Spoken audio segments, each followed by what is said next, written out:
किसान लगातार प्रदर्शन कर रहे हैं। ये कहा जाता है कि इस प्रदर्शन में सिर्फ और सिर्फ हरियाणा और पंजाब के किसान हैं, लेकिन एक और किसान जो हिमाचल प्रदेश से यहाँ चल कर आए हैं। सबसे पहले अपना परिचय दे दीजिए, आप कहाँ से आए हैं और क्या हैं? मैं देशराज मौदगिल जी, हिमाचल प्रदेश से हूँ और राष्ट्रीय किसान संगठन का मैं राष्ट्रीय महामंत्री हूँ।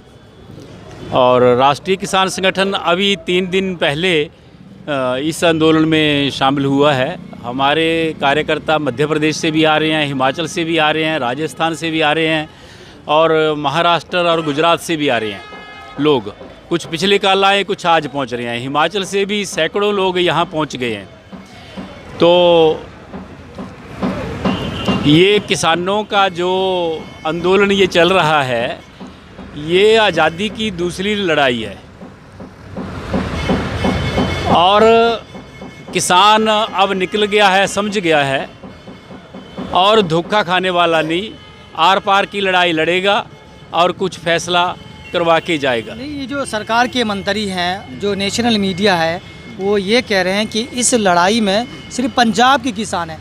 आप घूम कर आए हैं, आप मध्य प्रदेश की अभी बात की, आप हिमाचल से आए, आपको क्या लगता है कि पूरे राज्य के जो हिंदुस्तान में जो राज है, वो सारे राज्य के किसान पंजाब के किसानों के साथ है, इस कानून के खिलाफ है?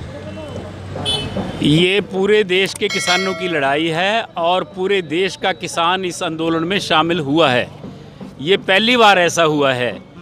ये जो काला कानून अभी इस सरकार ने लागू किया, इसके खिलाफ किसान लामबंद हुए हैं और सरकार ये कहकर कि ये केवल पंजाब और हरियाणा के किसान यहाँ हैं, ये कहकर ये आंदोलन को बिखराना चाहती है, किसानों के आंदोलन को। और मैं तो ये भी कहूँगा कि कुछ मीडिया जो है वो सरकार का खरीदा हुआ है।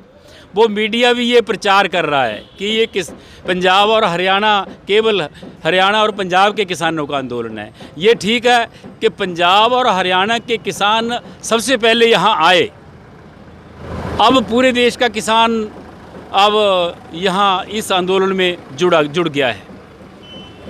तो और अपनी जो मांग है कि सरकार इस काले कानून को वापस ले, जो सरकार ने थोपा है। किसी किसान जत्थेबंदी ने इन नियमों को, इन कानूनों को नहीं मांगा आज तक कि ये कानून लाइए। अपनी मनमर्जी से और बिना किसी सलाह मशवरे से, किसी से सलाह मशवरा नहीं किया सरकार ने और कानून थोपा लाकर।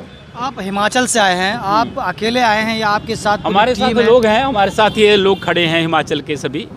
क्या हिमाचल में इस तरह का कोई प्रदर्शन चल रहा है? हिमाचल में हाँ, प्रदर्शन हो रहे हैं। सरकार बोल रही है कि हमने MSP जो है बंद नहीं किया और वो कह रहे हैं मंडियां भी बंद नहीं की। एक तरफ सरकार बोल रही है कि किसान जहां मर्जी अपने खाद्यान्न को बेचे, व्यापारी जहां मर्जी से खरीदे।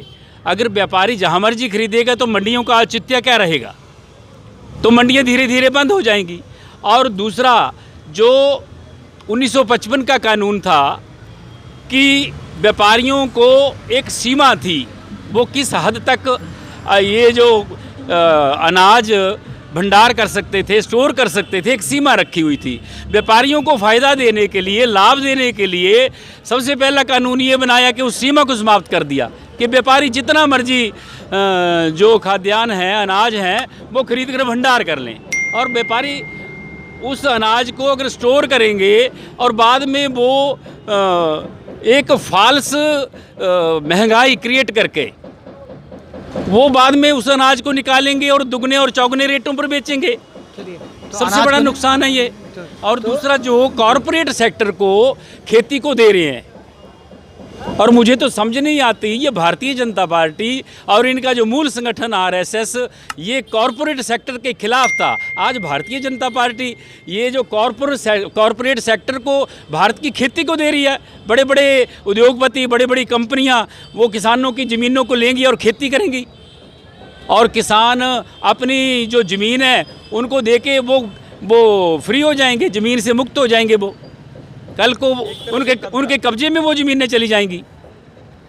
तो ये तो बहुत बड़ा षड्यंत्र है अपने किसानों के ऊपर और खेती के ऊपर, जिसके लिए किसानों को तो लड़ना ही होगा और ये कानून वापस करवाने होंगे। तो ये हिमाचल प्रदेश से किसान आए हुए हैं, वो कह रहे हैं कि हर हाल में इस कानून को वापस करना होगा मोदी सरकार को, क्योंकि ये किसान की लड़ाई है और इस तरह हम सब मिलजुल कर लड़ते रहेंगे। सरफराज आदिल, न्यूज़ मेट के लिए।